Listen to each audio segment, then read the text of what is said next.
Hey everybody, it's your boy Billy at Be Tough Man. Today we're gonna be pump up the jam, dude. We're gonna be pumping up the jam, but we're not talking about music, dude. We're talking about ballast pumps. I'm gonna show you the right way or a good way to configure your pumps so you don't get stuck out in the lake, either not filling or God forbid, not draining, dude. Dude, I'm telling you what, like on this boat right here, I got about 1,600 pounds with those extra ballast on the top and the bottom. Dude, can you imagine that thing not drained, trying to put that on a trailer with 1,500 pounds on the left rear? Dude, that'd be a mess. So I'm gonna show you, we're gonna get in there, and this is a 2008, but really, even new boats, man, I would configure my stuff like this. So we're gonna get in there, I've got a couple I need to do. So we're gonna get in there, configure it all up, I'll show you what we're doing, and hopefully this will help you maybe not get stuck on the lake with bad pumps. Let's check it out.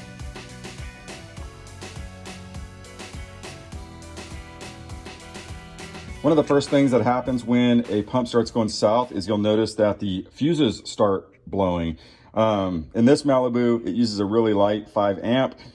So anytime those things have any kind of resistance, these things blow and you're done. So we are going to replace the fuses. I did blow some fuses, and we're going to get in there and look at these pumps. This is the area that in this boat where it's at. You'll see 3 of them, and the other one, the drain for the front, is right behind this panel. And that's tricky for a lot of people. A lot of people have a hard time figuring out where the drain is for the front pumps on the bottom, but they're right there.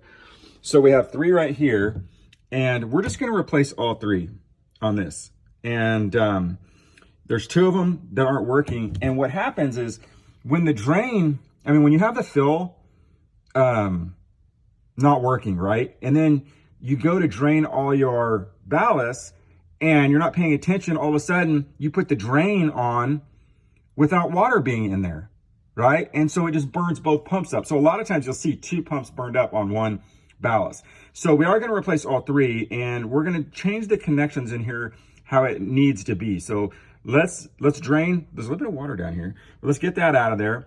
Let's pull some of this apart and start working on how we're gonna change the configuration on this so we can replace these at the lake.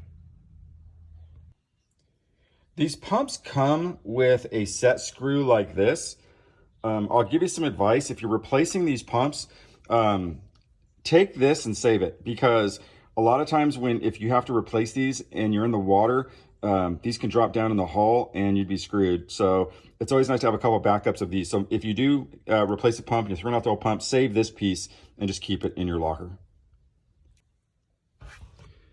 All right, I want to show you something. If you look, this is the pump, right? We just took the pump out and the casing stays in there. You don't want to replace the casing. So if you ever order in these pumps, don't order the whole thing. You just need to replace the casing.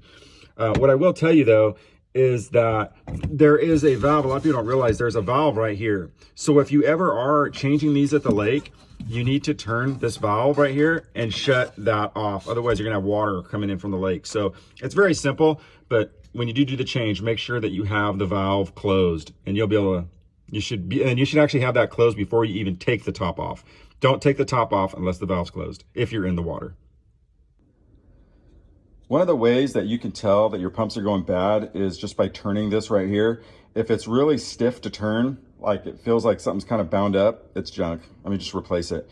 This one actually isn't gummed up, but it's loose and it's vibrating and it's really loud. Like I can hear it when I'm pumping stuff in. It's like really loud. So it functionally works. So I probably will keep it as a backup. But what we're gonna do today is, let me show you here. We are going to make it so we can quick disconnect these, right? With these, right here, spade connectors, right? This is a good way to do it. The right way to do it too is after you put them on to heat shrink it. But this way, when you're stuck on the water, it basically is like a 2-minute fix. You just grab one of these out of your, wherever you keep stuff, and you unplug it, you close the valve, you pull it out, you get the screw, and then put this back in, boom, and you're done. So we're gonna put this back in there, and hopefully that fixes everything. And yeah, man, that is definitely gonna be a big improvement on this. There's no saving these really once they go. They're pretty cheap too, so I wouldn't try to save them. So let's go back in there. I'm gonna use electrical tape. I know, because I didn't bring any of this stuff with me. So we're just gonna use electrical tape on the ends. Probably don't need it, but we're gonna do it. All right, man, let's keep going. This is what we're putting back in. This is the Piranha. And I don't know what comes in other boats, but this is what comes in these boats originally. Yeah, and they're roughly, I think I got these, you can get them on sale anywhere from $35 to $55. I don't know if you got to look around, but that's what these are. They have a 2-year warranty, but they should last a long time. Like I said, these ones have been in here since 2008 now. So how long has that been? There's not really too much in them that goes bad.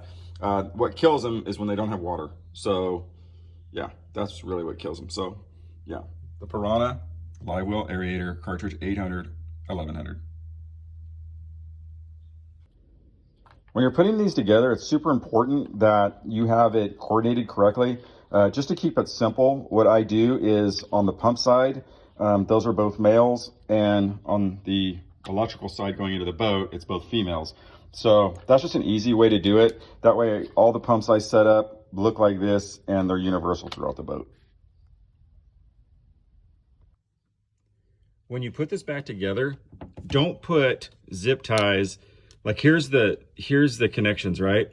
Don't put zip ties after the connection, because if you mess this up, right, and you have to replace it, unless you carry, something to cut the zip ties, it can be a pain in the butt, trying to get that zip tie off. So just zip tie it to the fitting and then tape it and then leave it free. That way, like I said, all this just comes off real easy. You can disconnect it, put the new one in, and you're rolling, dude. Well, there it is. We got 3 new pumps, and we're gonna check the fuses, go through everything, make sure they all sound good, and we are ready to head back to the lake.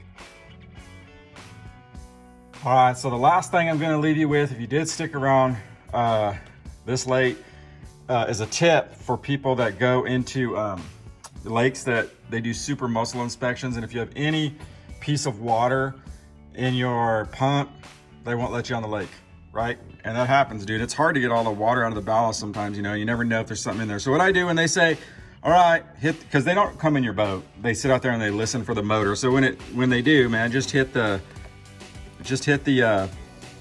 fill hill with a pump. They think it's the export of the water, and you're done.